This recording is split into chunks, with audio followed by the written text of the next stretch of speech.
Ha? Buntot. Eh, kasama yan dun sa may ano, sa ano natin. Hmm. Ayan, bait. Guys, lamon. Lamon. Kain tayo. Mayroon tayong ano, inagawa natin yung aso ng pagkain. Ito, ulam ko. Yan. Tara, samahan ko, kain tayo. Bangkin. Panjin talaga. Ba't dating ito ang ano ko, bumibilog ng ganyan? Ano yun? Food color ah. Food color na kulay orange. Ah.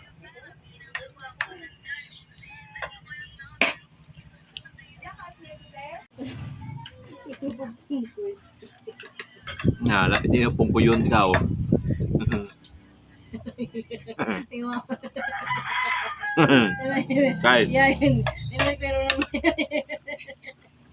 Ang laki ng buto.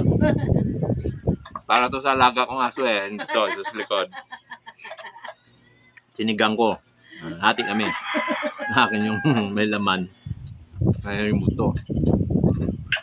Kanimil, tang. Ulam para sa aso. Pwede na rin sa tao. Ba? Bakit? Ako nagluto-luto ito eh. Ano ka Kanimil? Kanimil pa mo. Kanimil.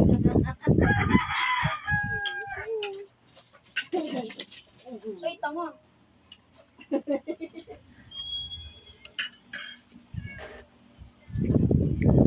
Sabi na manonood tayo ah. Ano kaya lang. Ito pagkain talaga to. Sa kanila yung mga binubukbang nila, ano. Tawig na malamig. Ano ba? Ito pagkain talaga, ano talaga to, pwede ulam. Sa kanila, mga binumukbang nila, wala naman tayo. Mga dahon ng mga ano ng gabi, ano ba yun? Yung badyang. Oh, grabe naman mga badyang ah.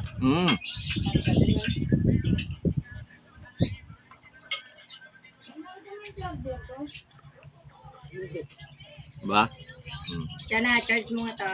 Wala nga rin charge. Wait, tayo na to, wait. Hindi ka magalit ka eh. Huwag mo na kasi baka may magalit mo. Maya. Ito guys, yung natira para naman sa kanya to. Oh, wait, oh. Maya ka na.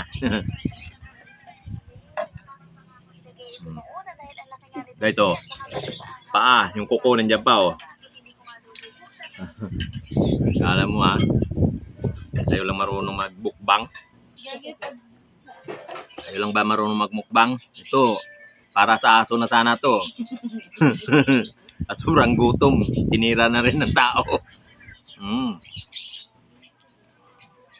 Pati kukuyam.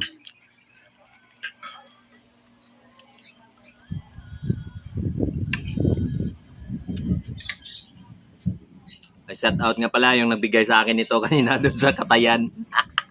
Kay Boss Kalbo. Boss, maraming salamat.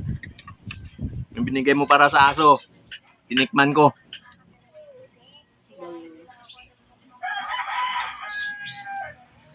Baso kami. Kumain ka na siya lamig. Ayun.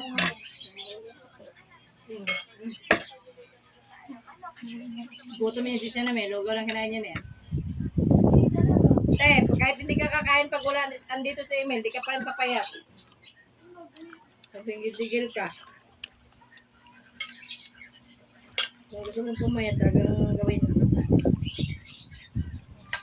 Magmukbang ka ng mga pagkain ng aso yan. Papayat. Bayat ka. Bawal? Baban ka siya.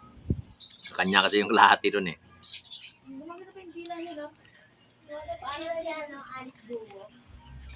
Ba?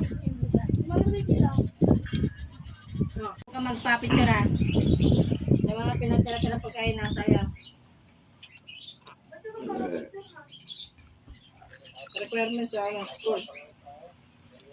Naka-enroll ka namin. Ano yung kuko? Para lang sa aso. Matigas yung kuko. Dami rin pala nag-aaral doon natin dito eh. Hindi kasi namin alam mo doon sa Pelmar. Ano mo? Ha? Hindi ka dito. Tara. Saan yun? Pilmar, manganak yun. Ha? Public din yan, di ba? Ay, semi pa, private pa rin yan. Kasi kailangan niya may school, kailangan niya makaharap sa school. Yes, ka! Bus na guys. Para naman sa alaga ko to. Thank you.